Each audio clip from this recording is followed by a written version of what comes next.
Kami berdoa bersyukur Bapa untuk pagi ini.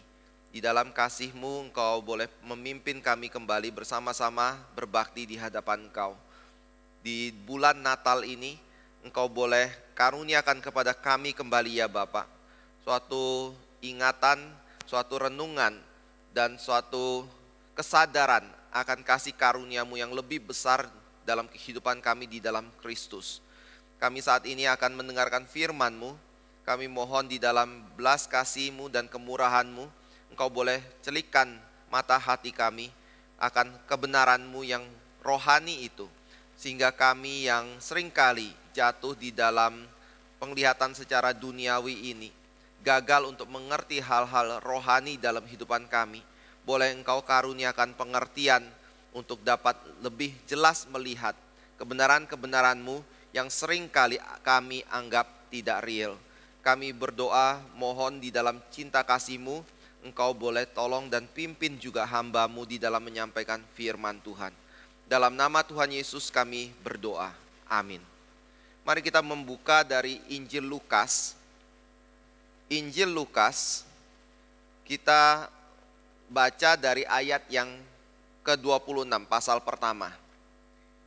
Injil Lukas pasal yang pertama ayat yang ke-26 sampai dengan ayat yang ke-38.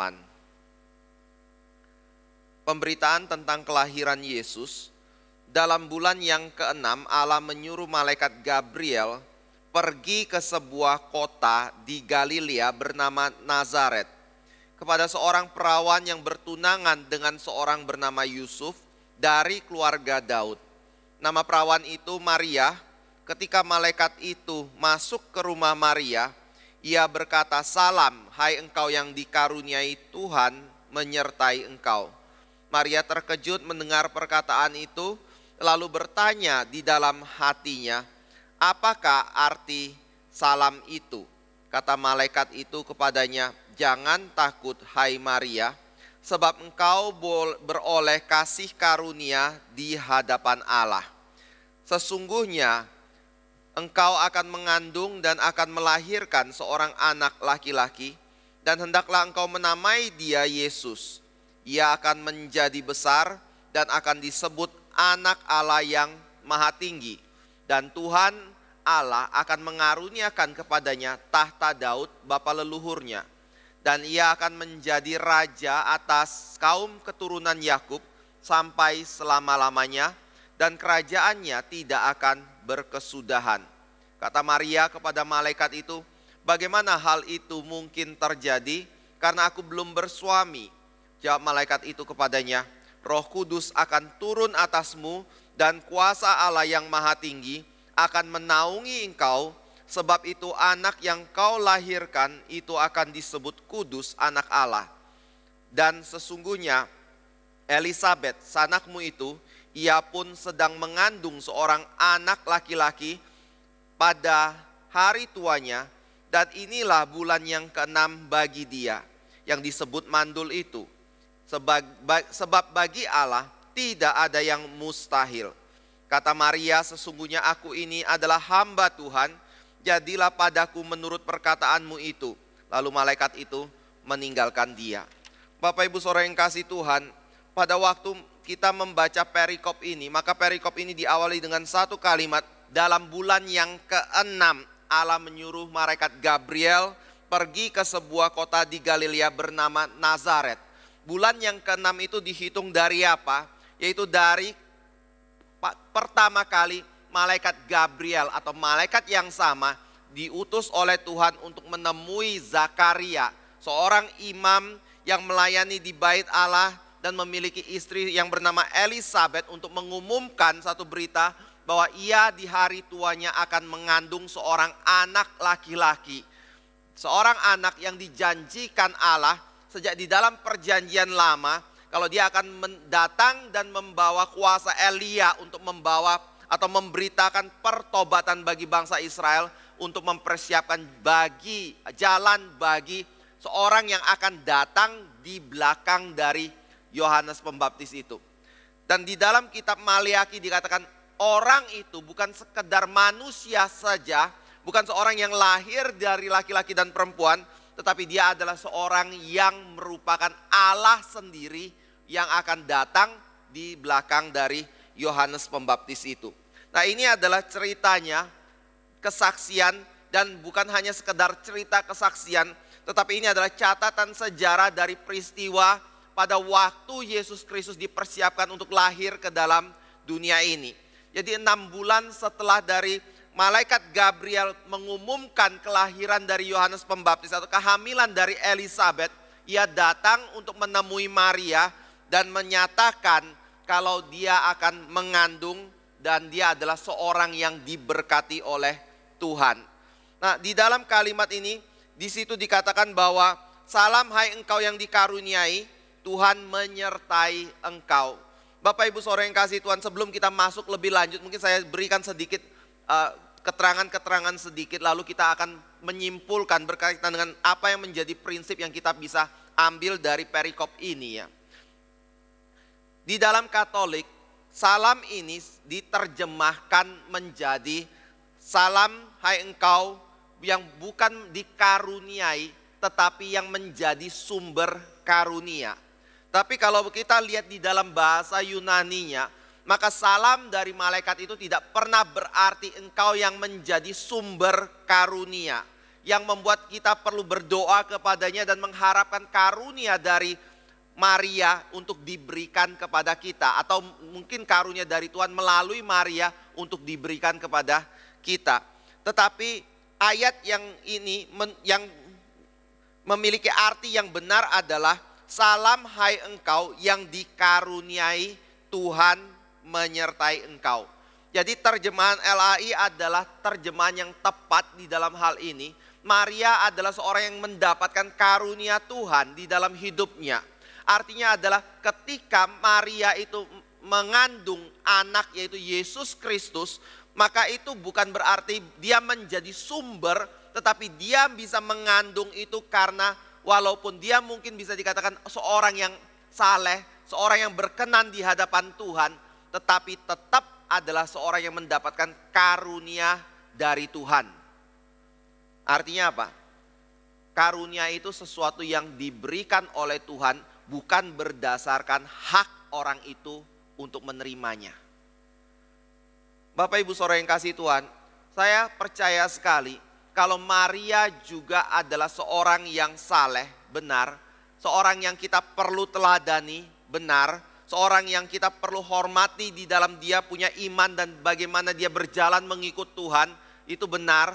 Tetapi kita jangan sampai lupa kalau dia juga adalah seorang yang berdosa, seorang yang membutuhkan juru selamat seperti semua manusia yang lainnya yang lahir dari keturunan Adam dan Hawa. Dan kita bisa lihat kebenaran itu dari Lukas yang kedua, di dalam nyanyian Magnificat dari Maria, bahwa dia mengatakan, Lukas yang pertama ya, ayat yang ke-46 juga, di situ dikatakan bahwa jiwaku memuliakan Tuhan dan hatiku bergembira karena Allah juru selamatku.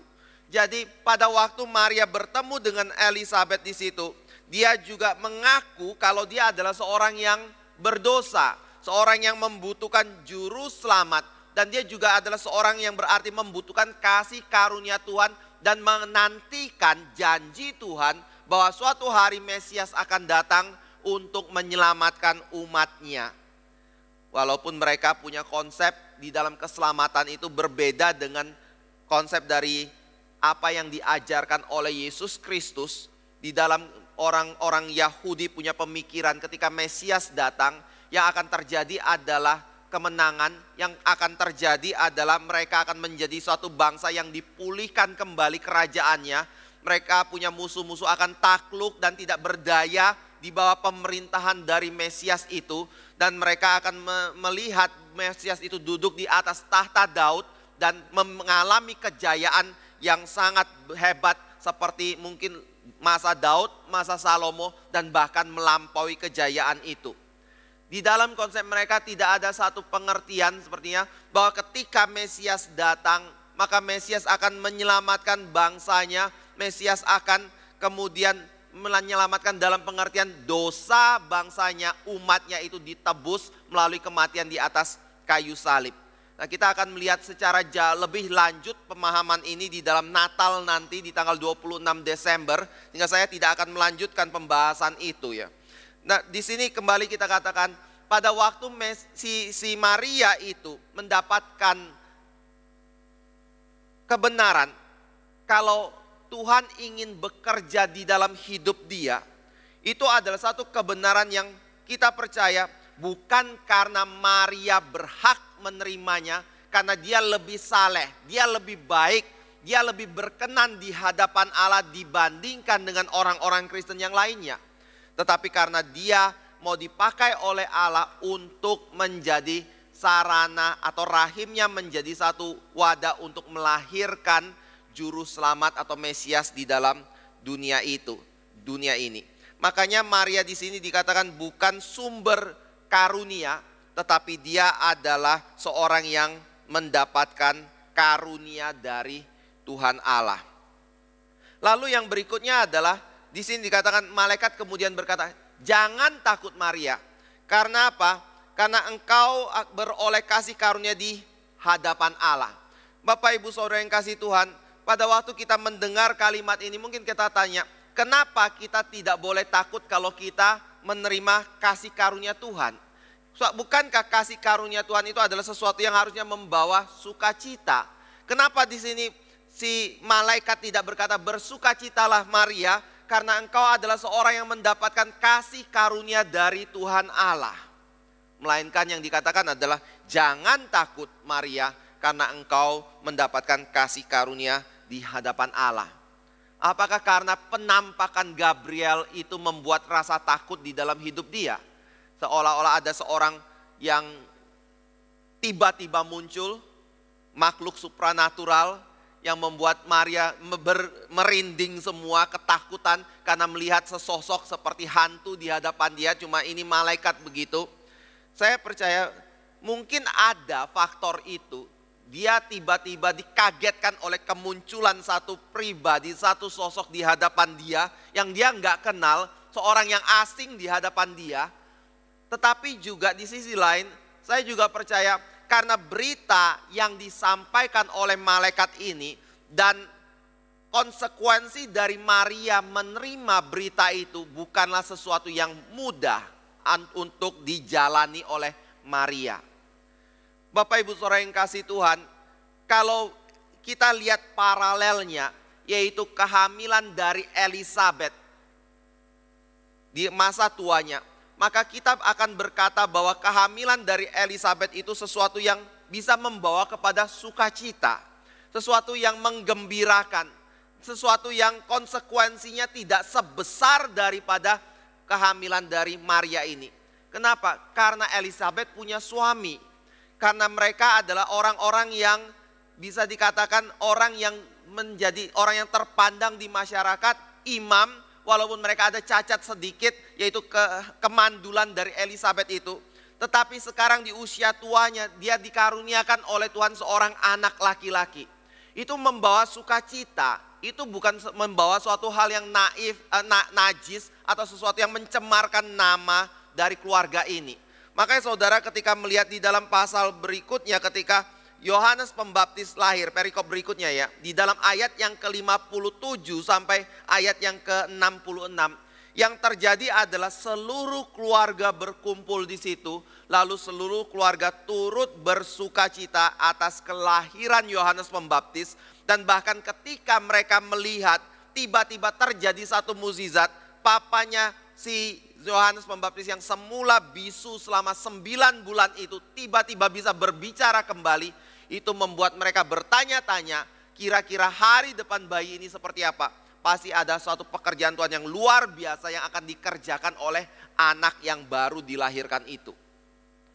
Tapi tidak demikian dengan Maria. Maria pada waktu dia mengandung, maka menurut catatan sejarah, waktu itu dia belum bersuami. Dia baru bertunangan dengan Yusuf. Dan usianya berapa? Ada yang mengatakan antara 13 sampai 14 tahun waktu itu. Masih muda sekali, masih anak remaja. Tetapi dia sudah bertunangan, memang betul. Cuma pertunangan dari orang Yahudi itu adalah satu pertunangan yang walaupun kadang disebut sebagai suami dan istri, tetapi sebenarnya mereka belum tinggal satu rumah, mereka belum melakukan hubungan suami istri seperti layaknya suami dan istri.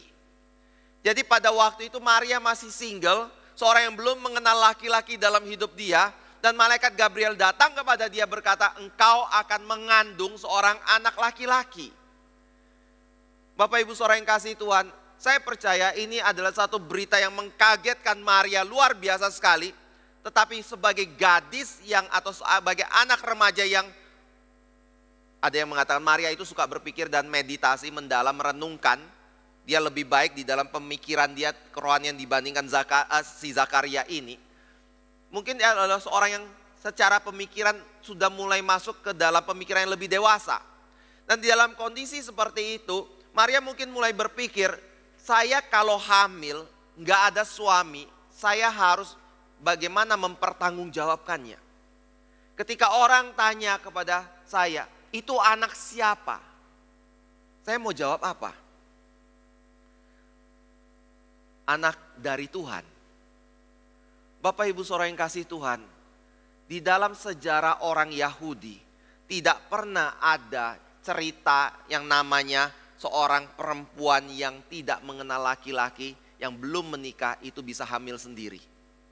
Tetapi di dalam sejarahnya orang Yahudi ada yang namanya cerita orang yang sudah tua, yang sudah menopause, yang sudah tidak mungkin memiliki anak, akhirnya dikaruniai seorang anak, yaitu Abraham dan Sarah. Tetapi cerita seorang perempuan muda yang melahirkan anak, anaknya adalah Allah, itu tidak pernah ada di dalam sejarah orang Yahudi. Tetapi cerita itu ada di bangsa-bangsa yang lain. Dewa yang menyamar jadi manusia, lalu kemudian menikahi seorang perempuan, lalu melahirkan anak-anak yang disebut dengan demigods atau anak-anak dewa. Itu ada di dalam bangsa-bangsa lain. Tetapi di dalam kebudayaan Israel mereka tidak percaya kepada berita seperti ini. Mereka tidak percaya kepada mitos-mitos seperti itu. Lalu pada waktu Maria mendapatkan kenyataan, perutnya mulai dari bulan yang ketiga kelihatan lebih besar, masuk ke 4 lebih besar lagi. Dia nggak mungkin bisa menutupi dengan pakaian yang lebar. Waktu istri saya hamil di bulan ketiga, anak ketiga, saya sungguh-sungguh salut sama ibu-ibu yang ada di Solo ini.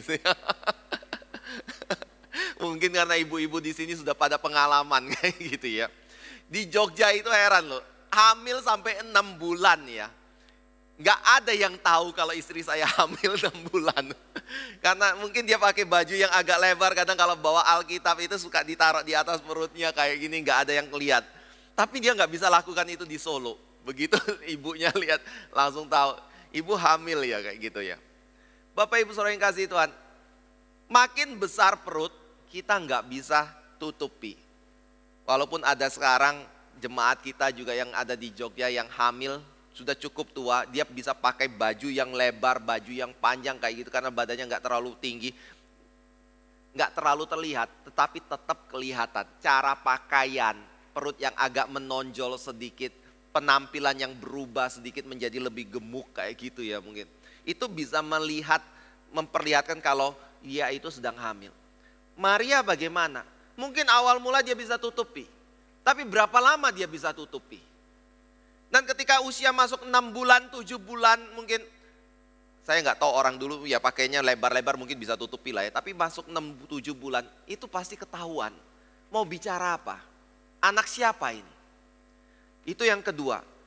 Di dalam sejarah orang Yahudi nggak pernah ada kebenaran yang menyatakan seorang perempuan muda itu bisa hamil tanpa ada suami.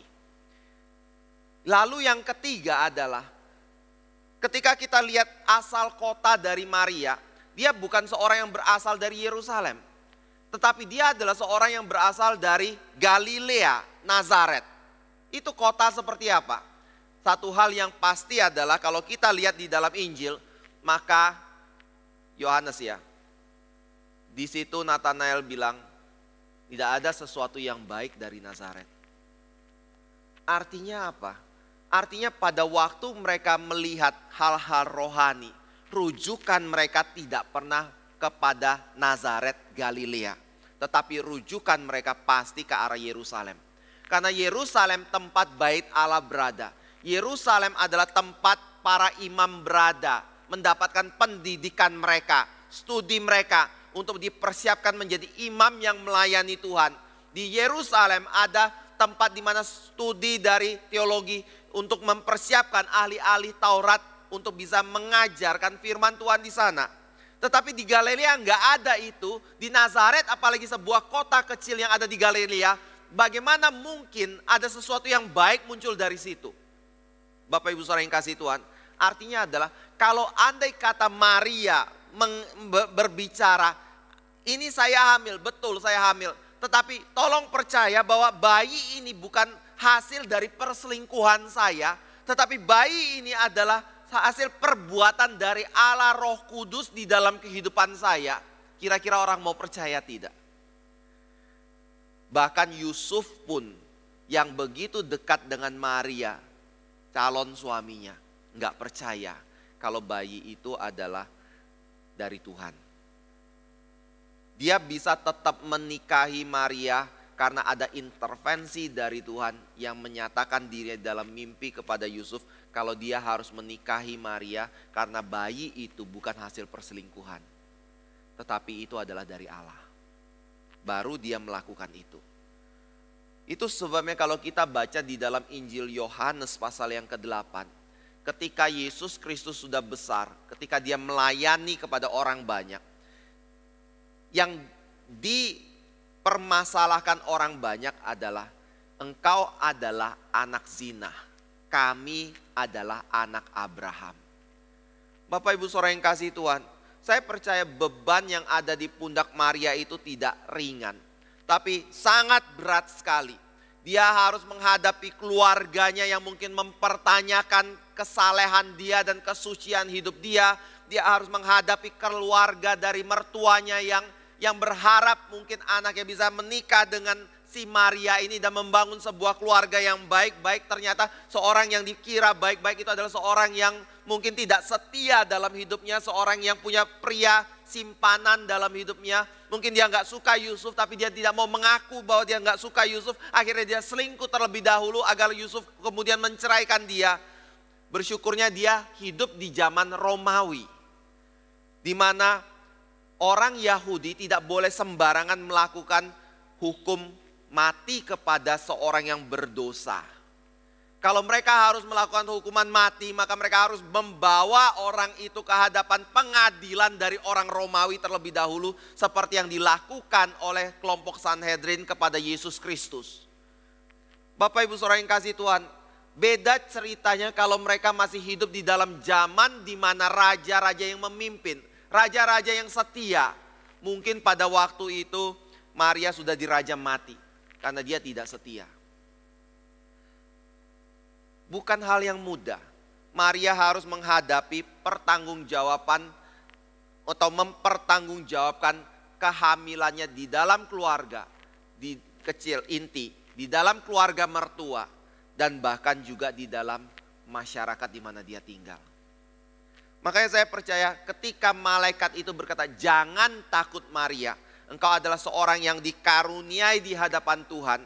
Itu adalah satu perkataan yang boleh memberi kekuatan kepada Maria. Satu sisi dia akan menghadapi begitu banyak realita kesulitan di hadapan mata dia. Tetapi malaikat itu ingatkan, engkau ada di hadapan Allah. Engkau bisa mengalami hal ini karena engkau adalah seorang yang dikaruniai oleh Tuhan di dalam hidupmu. Karena itu jangan takut Maria. Bapak Ibu Saudara yang kasih Tuhan, lalu yang berikutnya adalah siapa yang menjadi anak yang dikandung oleh Maria ini. Malaikat berkata, menarik sekali, dia bukan anak biasa. Tetapi dia adalah seorang anak yang disebut Yesus. Dia adalah seorang anak laki-laki. Dia akan menjadi besar dan dia akan disebut anak Allah yang maha tinggi. Dan Tuhan Allah akan mengaruniakan kepadanya tahta Daud bapa leluhurnya. Bapak Ibu Saudara yang kasih Tuhan, pada waktu kita melihat pada perkataan ini kembali, maka kita akan menemukan bahwa bayi yang dikandung oleh Maria itu bukan bayi sembarangan. Tetapi bayi yang dikandung oleh Maria itu adalah Tuhan Allah sendiri yang akan lahir ke dalam dunia ini. Berdasarkan keturunan siapa? Dari Daud. Ini adalah satu-satunya kebenaran yang kita sungguh-sungguh bisa pegang dengan pasti kalau kita membaca ayat ini ya. Seringkali pada waktu orang membaca perikop Lukas 1 ayat 26 sampai 38, maka orang mulai berasumsi bagaimana ya malaikat atau Tuhan itu inkarnasi masuk ke dalam rahim Maria. Bagaimana ya caranya, apakah benih Allah itu membuai benih dari Maria itu? Atau dan lain-lainnya seperti itu ya. Pada waktu kita melihat kepada bagian ini, maka kita harus bagaimana? Saya percaya kita ketika menghadapi hal-hal yang sulit untuk kita pahami, ada satu prinsip reform yang berkata bahwa apa yang Tuhan tidak katakan, apa yang kitab suci tidak katakan, lebih baik kita diam. Kita nggak perlu berspekulasi untuk mencari tahu lebih lanjut dan kemudian mengarang-ngarang atau mengajukan kemungkinan-kemungkinan itu. Jadi kalau Alkitab bicara, kita bicara. Alkitab diam, kita diam. Alkitab bicara sesuatu yang kelihatannya kurang terlalu jelas, jangan membuat satu tafsiran dari ayat-ayat yang kurang jelas itu. Tetapi kita harus mencari ayat-ayat pendukung yang jauh lebih jelas untuk menafsirkan ayat yang kurang jelas itu. Dan pada bagian ini, Alkitab tidak pernah berbicara berkenaan dengan cara Allah itu masuk ke dalam rahim Maria, lalu menjadi seorang anak, yaitu manusia di dalam kandungan Maria itu. Tetapi ayat ini berbicara sesuatu yang sangat jelas sekali, yaitu apa? Bayi yang dikandung oleh Maria itu adalah seorang bayi yang adalah sepenuhnya manusia, tetapi juga sekaligus sepenuhnya Tuhan Allah. Ini adalah satu hal yang kita bisa nangkap secara jelas. Karena Allah sendiri melalui malaikatnya Gabriel mengatakan kebenaran ini. Bahwa bayi yang engkau kandung itu adalah seorang yang akan tumbuh besar. Dia akan mewarisi tata Daud. Dan dia adalah seorang yang akan disebut sebagai anak Allah yang maha tinggi. Bapak Ibu Saudara yang kasih Tuhan, ini adalah prinsip yang kita bisa ambil dari kelahiran perawan Maria. Dan sekali lagi saya harus katakan ini berbeda dengan prinsip yang dipegang Katolik. Pada waktu Katolik itu berkata Maria adalah seorang perawan yang melahirkan seorang anak laki-laki yang adalah Tuhan, maka keperawanan Maria itu menjadi hal yang penting. Guna apa? Guna untuk menjaga bahwa bayi yang dikandung oleh Maria itu tidak tercemar oleh dosa.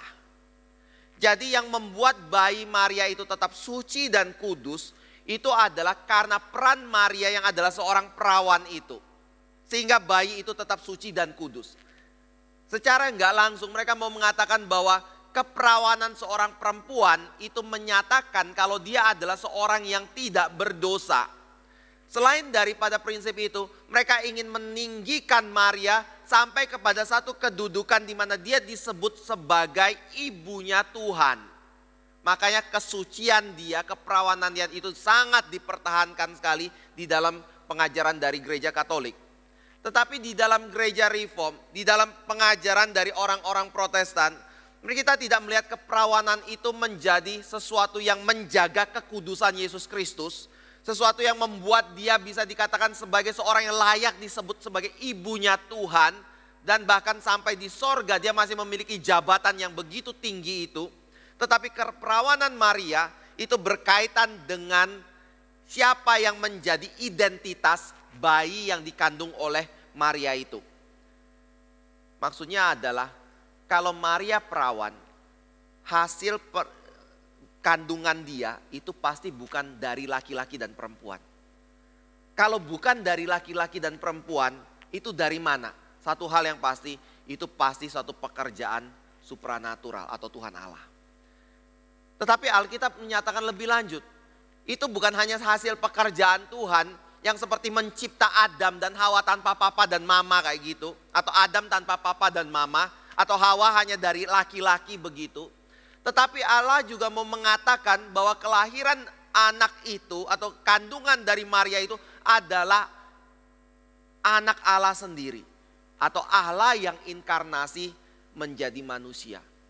Karena dia bukan suatu pribadi yang ada karena hasil perbuatan dari manusia. Nah, kalau kita lihat dari pengajaran Westminster, maka di situ kita menemukan hal ini menjadi penting dan itu yang menjaga pertama bayi yang dikandung oleh Maria itu ada kemungkinan untuk menjadi seorang yang tidak tercemar oleh dosa. Bapak Ibu Saudara yang kasih Tuhan, saya bicara mengenai teologi sedikit ya. Di dalam prinsip Alkitab yang dirumuskan oleh Westminster Shorter Catechism atau pengakuan iman Westminster, apa yang membuat seorang anak itu terlahir di dalam dosa yang mewarisi dosa dari orang tuanya? Pertama tentunya itu adalah dikarenakan Adam dan Hawa merupakan wakil dari seluruh umat manusia. Karena Adam dan Hawa menjadi wakil dari seluruh umat manusia berarti bahwa ketika Adam dan Hawa diuji di Taman Eden itu, maka dia mewakili seluruh umat manusia. Sebagai wakil kalau dia jatuh di dalam ujian itu maka seluruh umat manusia akan jatuh di dalam dosa. Seperti halnya Adam dan Hawa jatuh di dalam dosa. Tetapi hal yang kedua yang kemudian diajarkan yaitu kenapa anak-anak dari Adam dan Hawa itu mewarisi dosa atau natur berdosa. Karena mereka adalah hasil persetubuhan antara seorang laki-laki dengan seorang perempuan. Papanya berdosa, mamanya berdosa, melahirkan anak-anak yang berdosa. Bukan pernikahannya yang berdosa, tetapi anak yang dilahirkan melalui pernikahan itu yang adalah anak yang berdosa. Tetapi pada waktu kita melihat kelahiran dari Yesus Kristus, dia adalah hasil bukan dari pernikahan laki-laki dan perempuan orang berdosa dengan seorang berdosa, tetapi dia adalah hasil intervensi Tuhan tanpa perlu ada laki-laki, perempuan ini bisa mengandung. Dan anaknya bagaimana? Bukan hasil dari keinginan orang berdosa dan orang berdosa atau bahasa Alkitab karena keinginan daging dari seorang manusia, tetapi karena keinginan dari Tuhan Allah. Itu sebabnya bayi yang dikandung itu tidak berdosa. Tetapi juga di sini ada dikatakan malaikat menaungi bayi itu sehingga bayi itu tidak berdosa. Jadi kelahiran dari seorang perawan itu mau menyatakan kalau anak itu adalah Allah 100%, Allah yang tidak berdosa tetapi juga sekaligus manusia sejati, manusia yang tidak berdosa. Itu adalah pengertian dari kenapa perawan menjadi hal yang penting untuk ditekankan di dalam kelahiran dari Yesus Kristus. Lalu yang ketiga adalah bayi ini bukan sebagai seorang manusia biasa, tetapi dia akan menjadi seorang yang menduduki tahta Daud. Dia akan menjadi seorang yang akan meneruskan pemerintahan dari Raja Daud seperti yang Tuhan janjikan kepada Daud sendiri. Bahwa suatu hari nanti engkau akan melahirkan seorang anak dan anak itu akan duduk di atas tahtamu dan dia akan memerintah sampai selama-lamanya. Tongkat kerajaannya tidak akan berkesudahan sampai selama-lamanya. Itu adalah bayi yang dilahirkan oleh Maria ini. Nanti soal penjelasan lebih jauh kita akan bahas di dalam tanggal ke-26 kebaktian Natal berkenaan dengan hal ini. Tapi saya mau simpulkan seperti ini ya. Pada waktu kita membaca bagian ini, kalau kita melihat tadi penjelasan-penjelasan yang saya sampaikan berkenaan dengan ayat-ayat yang dikatakan ini, kira-kira apa yang Tuhan mau tekankan di sini ya, selain daripada yang sudah dijelaskan itu. Yaitu pertama adalah ketika kita berbicara berkenaan dengan kerajaan Allah, maka kerajaan Allah itu punya aturannya sendiri. Seperti halnya semua negara punya aturannya sendiri, punya hukumnya sendiri. Dan tidak bisa kita mempengaruhi atau mengubah hukum itu atas dasar intervensi dari negara yang lain. Kalau kita nggak suka hukum itu, maka kita nggak perlu tinggal di sini. Mungkin kita perlu pindah kota atau pindah negara di mana ada hukum yang lain yang berlaku sesuai dengan yang kita inginkan.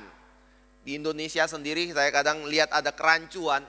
Satu sisi negara NKRI, tetapi di sisi lain ada yang namanya daerah istimewa yang punya aturan-aturan sendiri yang berbeda dari negara NKRI.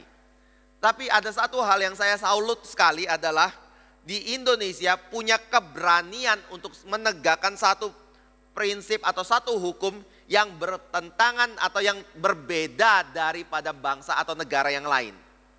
Di masa-masa pandemi ini saya perhatikan Indonesia termasuk cukup ketat di dalam menegakkan prinsip karantina. Saudara, orang dari luar negeri datang ke Indonesia, misalnya nggak usah jauh-jauh aja ya, dari Singapura harus dikarantina minimal 10 hari. Tapi orang dari Indonesia ke Singapura menetapkan tidak perlu karantina. Ada satu jemaat kita yang baru sampai ke Indonesia pagi ini. Karena mamanya sakit berat sekali dan ada di dalam kondisi yang kritis. 2 hari yang lalu saya datang ke sana untuk mendoakan mamanya. Lalu besoknya kemudian dikabarin lagi mamanya masuk rumah sakit. Tolong bisa datang enggak?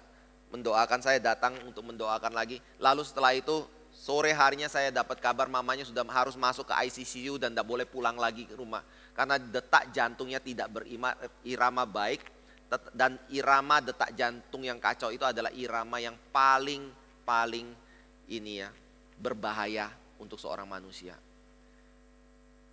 Dan dia cepat-cepat pulang dari luar negeri. Pada waktu dia pulang, dia sudah mulai ragu. Saya harus dikarantina atau tidak ya? Bisa enggak saya tidak dikarantina? Karena saya harus nengok mama. Karena takut enggak keburu melihatnya. Tadi pagi saya dapat kabar dia sudah sampai di Indonesia. Lalu dia ngomong saya harus dikarantina di Jakarta. Berapa lama? 10 hari. Saya ngomong bisa enggak dipercepat? Mintalah keringanan. Bilang ada mama yang sakit. Dia lagi coba untuk lakukan itu ya. Tapi saya pernah dapat kabar juga. Kalau di Indonesia termasuk cukup ketat. Pernah ada satu artis yang pernah melarikan diri dari karantina ya.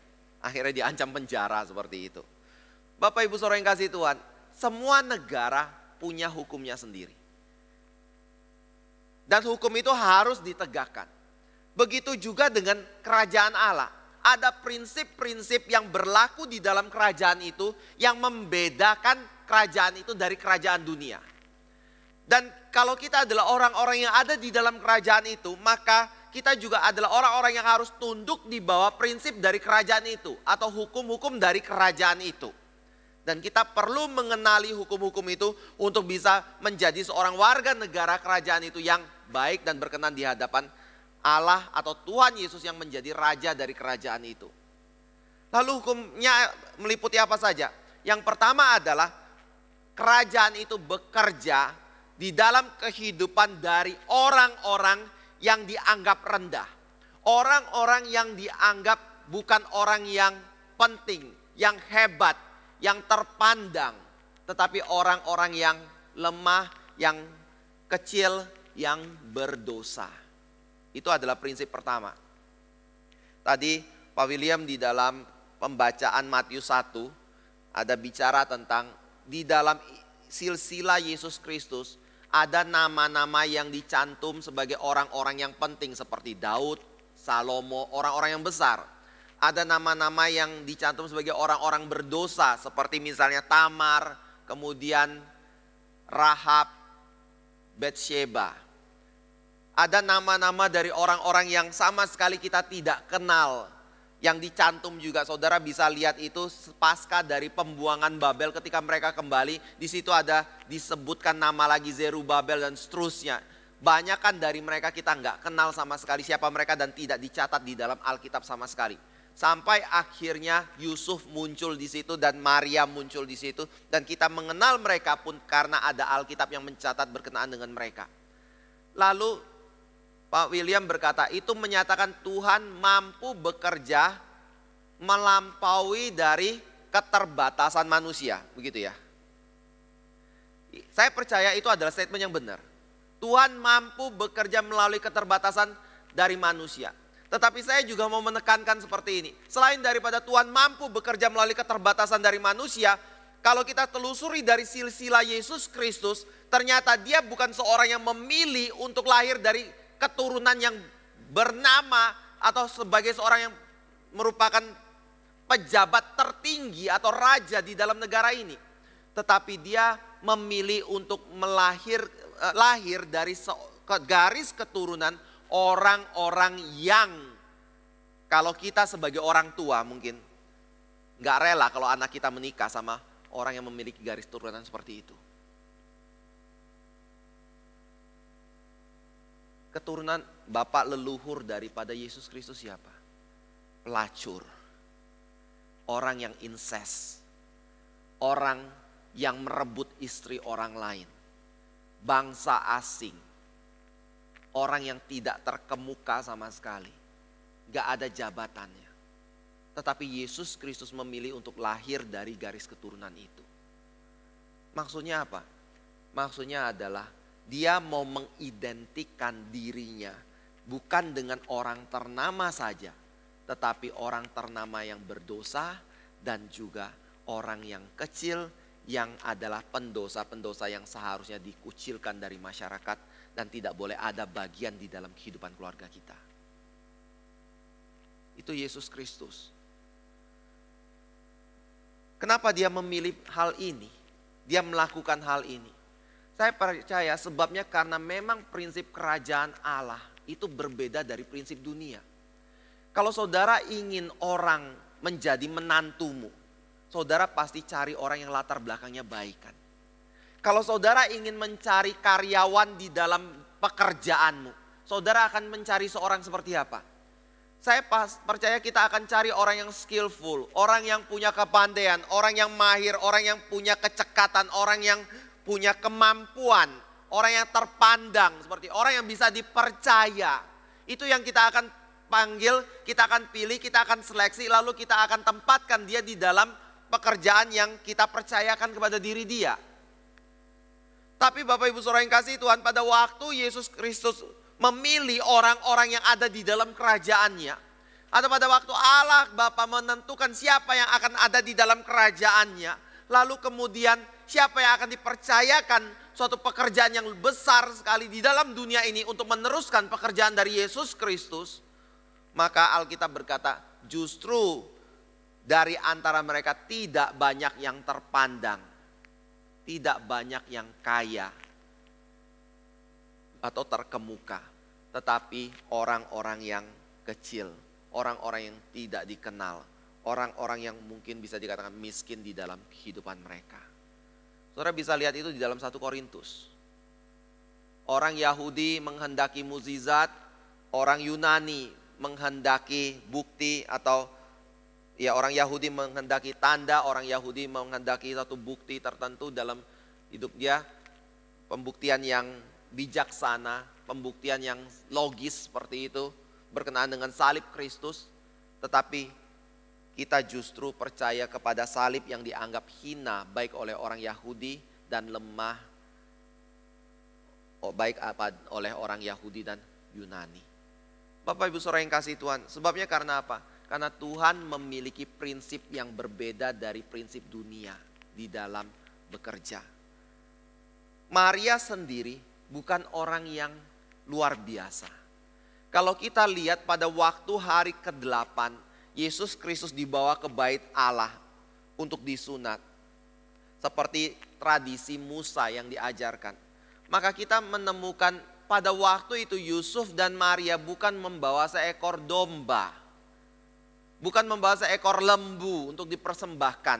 Tetapi mereka membawa sepasang burung merpati untuk dipersembahkan kepada Tuhan. Saya percaya itu berarti bahwa berdasarkan hukum Musa, ini bukan keluarga yang kaya, bukan keluarga yang terpandang. Walaupun secara silsilah mereka adalah keturunan dari Raja Daud yang sangat besar itu. Tetapi di dalam realita kehidupan mereka pada waktu itu, mereka adalah orang rakyat biasa dan bahkan bukan orang rakyat yang menengah, tetapi rakyat yang mungkin ekonominya di bawah menengah. Yusuf sendiri dipercaya sebagai seorang tukang kayu karena Yesus Kristus di dalam Injil dikatakan bekerja sebagai seorang tukang kayu sebelumnya, meneruskan pekerjaan dari Yusuf. Tetapi Maria ini, yang kecil ini, yang rendah ini, yang tidak dipandang oleh orang sebagai orang yang penting di dalam masyarakat, justru mendapatkan kasih karunia Tuhan melalui kandungannya. Dia boleh melahirkan anak Allah di dalam dunia ini. Itu yang pertama ya. Tuhan bekerja di dalam kehidupan orang-orang yang tidak dipandang oleh dunia ini. Saya bukan bicara setelah mengenal Kristus menjadi orang yang tidak terpandang juga ya. Lalu hidup di dalam dosa, hidup di dalam segala bentuk kecemaran. Tapi saya percaya orang yang ada di dalam Kristus kemudian ditransformasi oleh Roh Kudus dalam hidup dia. Sehingga dia menjadi orang yang berintegrasi. Orang yang bisa memberkati orang lain. Orang yang membawa kemuliaan bagi nama Tuhan di dalam hidup dia. Tetapi sebelumnya kita itu siapa? Alkitab justru berkata Yesus datang bukan untuk mencari orang yang benar. Bukan untuk mencari orang yang sehat. Tetapi untuk mencari orang yang sakit dan orang yang berdosa. Itu tujuan Yesus Kristus datang ke dalam dunia ini. Dan kita baru bisa masuk ke dalam kerajaan Allah kalau kita menyadari kita adalah orang yang lemah. Kita adalah orang yang sakit. Kita adalah orang yang membutuhkan seorang tabib, yaitu Tuhan sendiri untuk menyembuhkan sakit dosa kita. Itu prinsip pertama dari kerajaan Tuhan. Lalu prinsip kedua adalah ketika Allah bekerja, maka Allah bekerja seringkali di luar suatu situasi yang kita sanggup kontrol. Tuhan sanggup bekerja di berbagai situasi dan berbagai situasi itu seringkali di luar daripada kemampuan kita untuk bisa mengendalikannya. Bapak Ibu Saudara yang kasih Tuhan, memang Alkitab mengajarkan Allah bisa bekerja di dalam berbagai situasi. Kita seringkali berharap ada mukjizat Tuhan terjadi dalam hidup kita. Kita seringkali berharap ada hal-hal supranatural yang luar biasa terjadi dalam kehidupan kita untuk menyatakan apa? Kita adalah seorang yang dikasihi oleh Tuhan, seorang yang berkenan di hadapan Tuhan. Tetapi Alkitab mengatakan Allah punya cara kerja tidak harus selalu supranatural. Saudara boleh hitung di dalam perjanjian lama dari Keluaran sampai kepada Maliaki. Berapa kali Tuhan lakukan mukjizat. Dan coba bandingkan dengan rentang waktu dari Kejadian sampai Maliaki itu berapa lama. Kejadian Maliaki itu rentang waktunya 1000 tahun. Lalu di dalam 1000 tahun itu apakah seluruh dari kitab suci bicara tentang mukjizat Tuhan? Jawabnya tidak kan. Mukjizat itu ketika kita lihat di dalam kitab Keluaran hanya pada waktu mereka ada di padang gurun. Keluar dari Mesir, masuk ke dalam padang gurun. Selama mereka menjalani padang gurun. Setelah masuk ke dalam tanah perjanjian bagaimana? Mereka mulai hidup seperti orang-orang pada umumnya. Mereka harus bercocok tanam di situ untuk bisa membiayai kehidupan mereka. Selama berapa tahun? 400 tahun. Walaupun di situ Alkitab mencatat ada kalanya mereka kemudian menyimpang. Saya percaya kenapa mereka menyimpang? Karena mereka tidak melihat kemuliaan Tuhan yang seperti ada di padang gurun pada waktu bangsa Israel atau leluhur mereka alami. Sehingga mereka melihat dewa-dewa bangsa lain juga memberkati. Dan mereka tergoda untuk turut menyembah kepada dewa-dewa yang lain. Akhirnya Tuhan menghukum mereka dengan membuat mereka diperbudak bangsa lain. Akhirnya mereka berteriak kepada Tuhan kembali untuk meminta pertolongan. Lalu Tuhan mengutus hakim untuk menolong mereka. Bapak Ibu Saudara yang kasih Tuhan. Banyak kasus dalam perjanjian lama justru tidak berkaitan atau bersangkut paut dengan mukjizat Tuhan. Tetapi Alkitab mencatat Tuhan memimpin dan memelihara umatnya. Salah satu kitab yang sering kali dikutip adalah kitab dari Esther. Di mana di dalam bahasa aslinya tidak pernah ada dicantum satu kata nama Allah satupun di dalam kitab itu. Tetapi kita bisa melihat pada waktu membaca begitu banyak kebetulan-kebetulan dan kebetulan yang terjadi di dalam kitab Ester itu. Yang menunjukkan kalau itu bukan kebetulan, karena kebetulannya itu begitu tepat dan presisi sekali waktunya. Kalau bukan Tuhan yang bekerja, siapa yang bekerja? Jadi maksud saya adalah pada waktu kita melihat pada cara kerja Tuhan, jangan hanya fokus kepada hal-hal supranatural. Sehingga tanpa itu sepertinya Tuhan nggak bekerja. Tuhan sanggup bekerja loh, dikala tidak ada mukjizat terjadi. Contohnya apa? Saudara bisa bangun tidur hari ini dan berbakti. Saudara bisa menikmati sinar matahari yang masih terbit di timur. Itu pemeliharaan Tuhan yang menyatakan kalau Tuhan tetap bekerja di dalam kehidupan kita. Walaupun tidak ada mukjizat yang terjadi. Tapi kita hanya melihat hukum alam yang terus berlangsung selama ribuan tahun di dalam dunia ini. Lalu ketika kita berbicara tentang bagian ini, Tuhan bekerja di dalam kondisi yang di luar dari atau di dalam kondisi yang tidak mungkin dalam hidup kita. Itu maksudnya apa?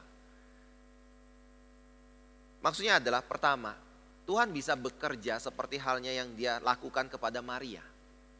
Membuat orang yang tidak mengenal laki-laki hamil dan melahirkan anak. Membuat seorang yang menopause bisa mengandung dan melahirkan anak. Itu adalah cara kerja Tuhan, bisa. Tetapi juga Bapak Ibu Saudara yang kasih Tuhan, kita harus berpegang seperti prinsip 1 Korintus 10 ayat 33. Pencobaan-pencobaan yang kamu alami adalah pencobaan biasa. Tidak akan melampaui kekuatanmu. Kalau kita mengalami satu pencobaan dalam hidupan kita, percayalah bahwa Tuhan yang izinkan itu. Dan percayalah satu hal lagi, bahwa pencobaan itu tidak mungkin melampaui kekuatan kita untuk menanggungnya. Karena apa? Ada Tuhan yang menopang, yang memimpin, dan yang memelihara hidup kita. Tetapi di dalam keadaan yang ada di dalam pencobaan itu, kita seringkali melihat bahwa pencobaan itu terlalu menekan kita. Kita nggak sanggup untuk melewatinya. Kita tidak sanggup untuk menanggungnya. Akhirnya kita berdoa minta kepada Tuhan belas kasih pertolongan dalam hidupan kita. Lalu yang terjadi berikutnya apa? Seringkali kita berkata, luar biasa ya Tuhan ya, menolong kita keluar dari kesulitan kita. Bapak Ibu Saudara yang kasih Tuhan, saya percaya sebenarnya pada waktu kita keluar dari kesulitan itu, Tuhan sudah janjikan juga kok. Yaitu Tuhan sudah sediakan jalan keluar itu pada waktu Dia memberikan pencobaan dalam hidup kita. Tapi seringkali yang menjadi masalah adalah kita kurang beriman kepada Tuhan. Kita kurang bersandar kepada Dia. Makanya kita tidak bisa melihat pekerjaan Tuhan itu. Dan kita butuh pencobaan untuk membuat mata kita lebih berharap kepada Tuhan. Dan lebih peka untuk melihat bagaimana Tuhan bekerja di dalam hidup kita. Dan membuat kita kemudian bersyukur. Lalu kita sadar satu hal. Ternyata cara kerja Tuhan beda dengan cara kerja kita. Ternyata pertimbangan Tuhan jauh lebih dalam daripada pertimbangan kita. Tuhan sanggup bekerja di dalam hal-hal yang kita nggak bayangkan. Kita nggak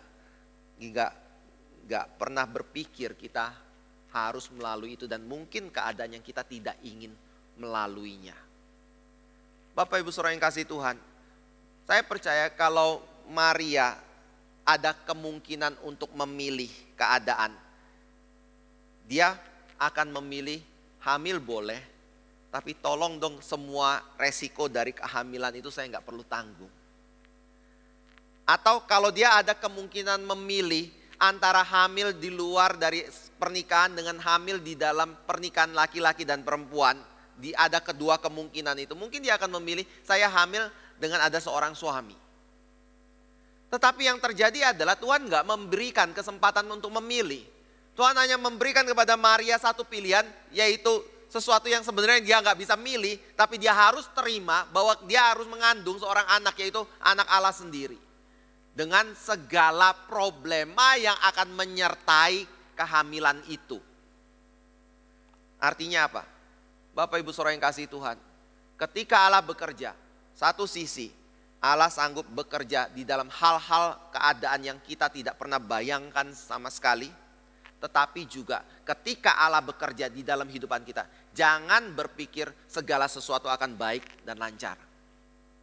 Justru ketika Tuhan bekerja, mungkin saat itu kita mulai menanggung banyak sekali kesulitan-kesulitan di dalam hidup kita. Supaya nama Dia, kuasa Dia lebih dinyatakan melalui hidup kita. Bukan hidup kita yang makin tinggi, makin sombong, makin merasa kita yang berjasa dan diri kita yang hebat. Itu kedua ya. Tuhan bekerja di dalam keadaan yang di luar dari kontrol kita. Tujuannya adalah supaya kita mengakui satu prinsip yang dicatat di dalam ayat 37. Sebab bagi Allah tidak ada yang mustahil. Tetapi Bapak Ibu Saudara yang kasih Tuhan, waktu mengutip ayat ini, dan saya percaya banyak orang Kristen suka sekali mengutip ayat ini. Tolong jangan kutip di luar konteks ya. Maksud di luar konteks itu apa? Maksudnya kayak gini ya. Bagi Allah tidak ada mustahil. Saya pengen perempuan itu jadi istri saya. Mulai dari sekarang saya doa, pokoknya doa, dia punya pacar saya doakan. Bahkan mungkin dia punya suami saya doakan karena Tuhan punya kuasa sanggup bekerja melampaui segala sesuatunya. Tidak ada yang mustahil bagi Tuhan Allah. Enggak seperti itu ya. Di jemaat kita ada satu yang pernah memberi kesaksian lucu sama saya kayak gini ya. Ya anak muda jangan terlalu teladani ini. Dia bilang kayak gini. Saya tanya, kalian kapan kenal? Oh kami sebenarnya sudah kenalan sejak dari SMA. Tapi pada waktu itu istrinya bilang saya nggak kenal dia kayak gitu. Tetapi saya baru tahu dia sudah suka sama saya sejak dari SMA dia bilang. Kenapa? Karena pada waktu itu saya sudah punya pacar. Dan saya berpikir akan menikah dengan pacar saya ini. Dan saya sama sekali nggak lihat si laki-laki suami yang jadi suaminya saat ini. Jadi dia hubungan terus kayak gitu. Sampai berapa lama? 9 tahun. Dia tunggu perempuan ini sampai 9 tahun. Dan setelah 9 tahun ternyata perempuan ini putus dengan pacarnya. Lalu setelah putus dengan pacarnya mereka mau pacaran kan. Lalu pada waktu mereka mau pacaran si laki-laki ini mulai mendekati si calon istrinya ini. Ternyata laki-laki ini beda iman. Dia Katolik, istrinya Kristen. Lalu calon istrinya ngomong, kamu mau pacaran sama saya? Iya. Tapi kamu Katolik, saya Kristen dan saya nggak mungkin menikah dengan seorang Katolik, dia bilang. Nanti orang tuamu larang gimana? Enggak, mereka setuju kok, pasti terima katanya. Gini kata calon istrinya, saya nggak mau langsung kita jadian, kamu harus menghadap orang tuamu dulu. Tanya ke orang tuamu, kalau saya jadi Kristen bagaimana? Si laki-laki ini karena sudah menanti 9 tahun, dia kemudian datang kepada papa mamanya, dia ngomong sama papa mamanya, ternyata papa mamanya oke, dia menjadi Kristen. Lewat ya. Tahap pertama yang sulit 9 tahun itu lewat, yang kedua lewat. Lalu yang ketiga, ternyata laki-laki ini kerjanya di Jakarta sebelumnya. Lalu papa perempuan ini ngomong sama si laki-laki ini, kamu serius sama anak saya? Iya om, kalau kamu serius sama anak saya di Jogja loh, kamu di Jakarta. Saya minta kamu untuk pindah ke Jogja, kerja di Jogja. Jadi keluar kata kotanya ya. Ya apalah ya. Tapi saya pikir itu satu contoh yang baik ya. Lalu si laki-laki ini didatangi oleh calon istrinya itu, istrinya itu nanya ke dia, gimana? Kamu apa yang jadi keputusanmu? Tahu jawaban laki-laki itu? Dia ngomong, saya sudah nunggu kamu 9 tahun. Hal yang paling berat ini sudah saya lewati, masa pindah dari Jakarta ke Jogja aja untuk kerja, saya nggak mau kok. Akhirnya dia pindah loh. Walaupun di awal dia pindah, dia kaget, terus terang gajinya berkali-kali lipat di bawah dia kerja di Jogja, di Jakarta. Dan Jogja UMR-nya cukup kecil ya. Tetapi dia rela lakukan itu, dan sebelum dia putuskan dia juga tanya ke istrinya, gimana kalau saya punya gaji kecil kayak gini, kita hidup keluarga bisa cukup atau enggak? Istrinya ngomong apa? Enggak apa-apa, kalau kamu putusin kita tanggung sama-sama untuk pernikahan kita dan biaya kita. Indah enggak? Mereka sekarang sudah punya anak dan mereka bekerja sama-sama untuk usaha mereka. Bapak Ibu Saudara yang kasih Tuhan, ini jadi lari sedikit ya. Saya percaya kalau kita hidup dalam keluarga yang satu dan sama-sama perjuangkan itu di tengah-tengah segala kesulitan yang ada, Tuhan pasti berkati kita. Tetapi yang namanya keluarga itu perlu perjuangkan kesatuan di dalam kehidupan bersama di dalam keluarga itu. Itu adalah keluarga yang indah sih. Saya bukan untuk nyindir beberapa orang, tapi ini adalah satu idealnya kita membangun sebuah keluarga ya. Tapi yang saya mau angkat lebih ke konteks ini ya. Karena ada contoh seperti itu, boleh nggak kita ngomong, wah itu menyatakan tidak ada yang mustahil bagi Tuhan Allah. Karena itu mulai hari ini saya mau contoh itu, saya mulai doakan itu. Boleh sih doakan, silakan doakan. Tapi jangan paksa Tuhan ya. Kalau kamu sudah tunggu 20 tahun, 30 tahun gak dapat orang itu ya. Cari yang lain kayak gitu ya. Harus sesuai dengan konteksnya ya. Dan di dalam konteks ini adalah bicara tentang kuasa Tuhan untuk membuat seorang yang single bisa punya anak. Dan melahirkan anak di dalam dunia ini yang adalah anak Allah sendiri. Dan pada waktu dia masuk di dalam kondisi itu, banyak kesulitan yang dia alami di dalam hidup dia. Saya lupa saya pernah bicara di sini atau tidak, tapi yang pasti saya pernah bicara di dalam persiapan guru sekolah minggu. Waktu itu kita sedang bahas tentang Tuhan memanggil Musa untuk keluar dari memimpin Israel keluar dari perbudakan di Mesir. Waktu itu saya tanya kepada lause sekolah minggu, pertanyaan seperti ini. Menurut lause, kapan Tuhan mulai bekerja membebaskan Israel keluar dari perbudakan di Mesir? Jawabannya kapan? Apakah pada waktu Musa Tuhan panggil di semak duri yang terbakar tapi tidak terbakar itu? Atau ketika Israel mulai mendapatkan tekanan perbudakan yang makin lama makin hebat? Saya percaya pada waktu Israel mulai dibuat tidak nyaman di perbudakan Mesir, pada waktu itu Tuhan mulai bekerja untuk membebaskan Israel keluar dari perbudakan di Mesir. Jadi ini cara kerja Tuhan. Jadi pada waktu saudara melihat kehidupan kita itu baik-baik lalu ngomong Tuhan berkati. Oke, boleh, tapi terlalu dangkal menurut prinsip firman Tuhan.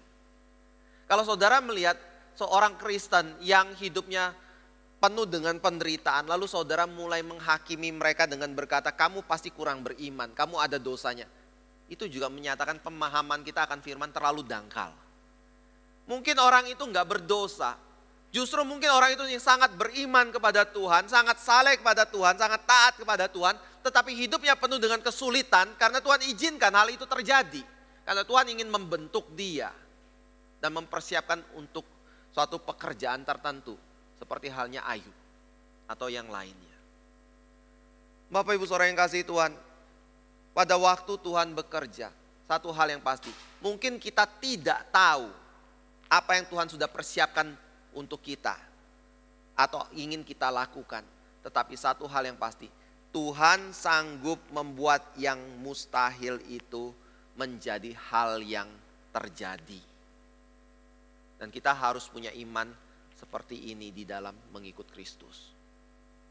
Lalu yang ketiga adalah, saudara, dia punya kerajaan.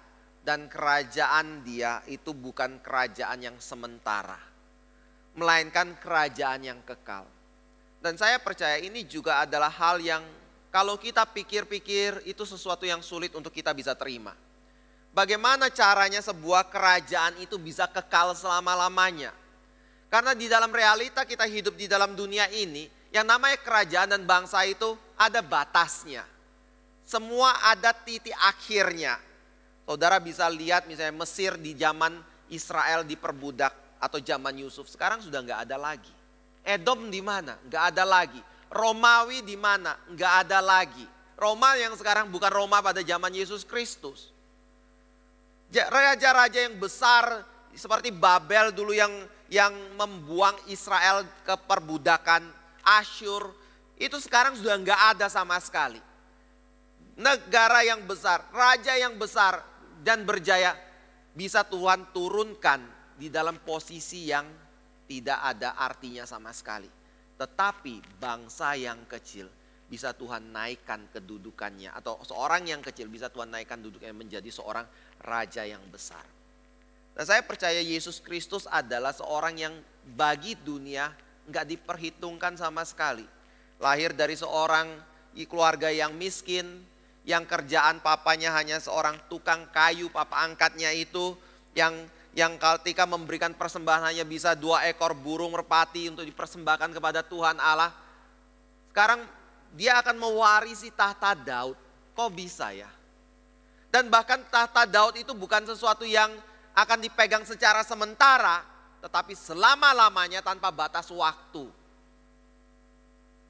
Saudara, kalau kita betul-betul paham prinsip ini, maka sekali lagi kita akan berkata tidak ada yang mustahil bagi Tuhan. Tetapi juga akan memberikan satu kegentaran yang hebat di dalam hati kita. Kegentarannya apa? Kita akan berhadapan dengan Raja Kristus sampai selama-lamanya. Dan tidak ada istilahnya ganti raja, ganti penguasa. Pak Tong seringkali berkata seperti ini ya. Kamu tidak usah takut dengan pemerintah soal IMB gereja atau kemungkinan orang Kristen bisa membangun gereja atau melayani. Yang namanya pemerintah, tunggu aja 5-10 tahun pasti geser kok. Dan pemerintah baru punya kebijakan baru. Gitu kan? Bisa berubah. Tapi bagaimana kalau pemerintah itu duduk sampai selama-lamanya? Dan masalahnya lagi, kalau pemerintah dunia biasa berubah. Alkitab berkata, kerajaan Allah, rajanya adalah Allah yang tidak pernah berubah. Berarti hukum-hukumnya akan tetap sampai selama-lamanya. Saudara kalau lihat itu, kalau saudara bijaksana, saya percaya kita akan berpegang pada prinsip yang di dalam Matius pasal 5.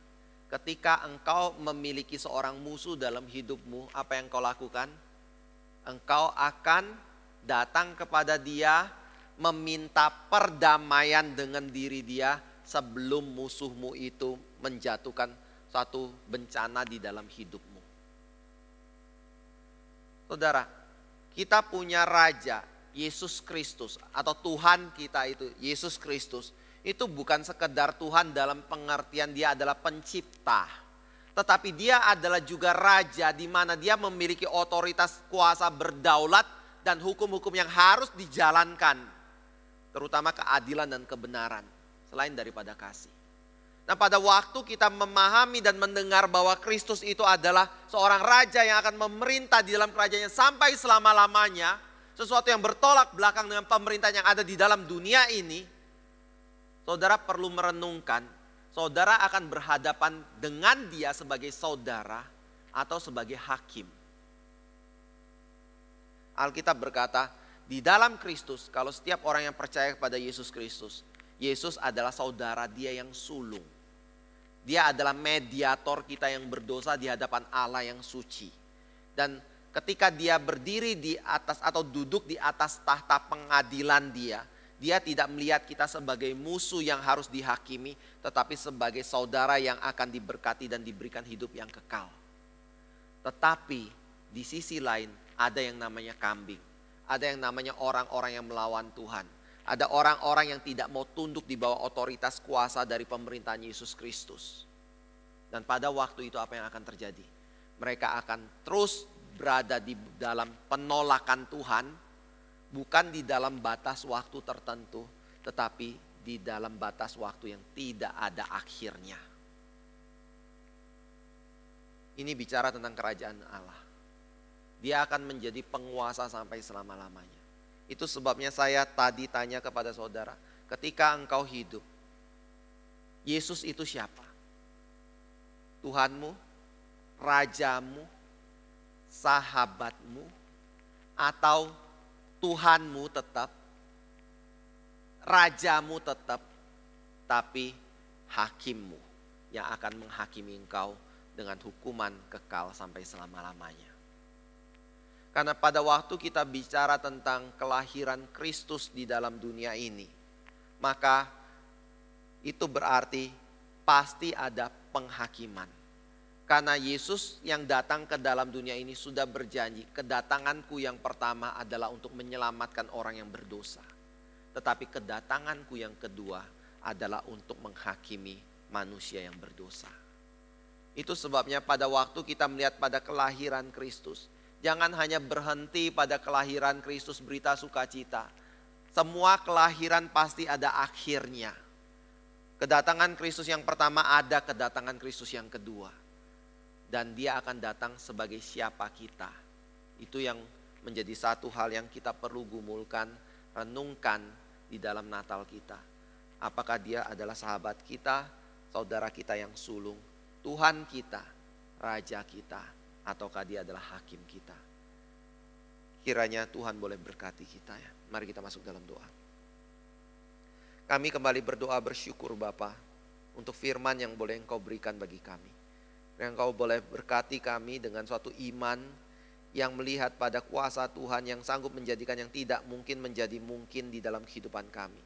Tetapi juga ya Tuhan, kiranya Engkau boleh membawa kami untuk melihat pada kuasa-Mu dan kedaulatan-Mu di dalam memerintah di tengah-tengah dunia ini. Kiranya hal itu juga boleh menjadi sesuatu yang kami gentarkan di dalam hidup kami. Dan kami boleh menintrospeksi diri iman kami di hadapan Kristus. Kami mohon di dalam cinta kasih-Mu, Engkau boleh terus pelihara kami di dalam iman kepada Kristus. Dan di dalam cinta kasih-Mu, Engkau boleh buka dan berikan kami hati yang melihat, yang sebelumnya tidak melihat, bahwa Engkau adalah Tuhan dan Juru Selamat di dalam kehidupan kami, serta Raja kami. Sekali lagi kami berdoa mohon belas kasih-Mu ya Tuhan bagi anak-anak-Mu di sini. Kiranya Engkau boleh berkati. Di dalam nama Tuhan Yesus yaitu Tuhan dan Juru Selamat kami yang hidup kami telah berdoa. Amin.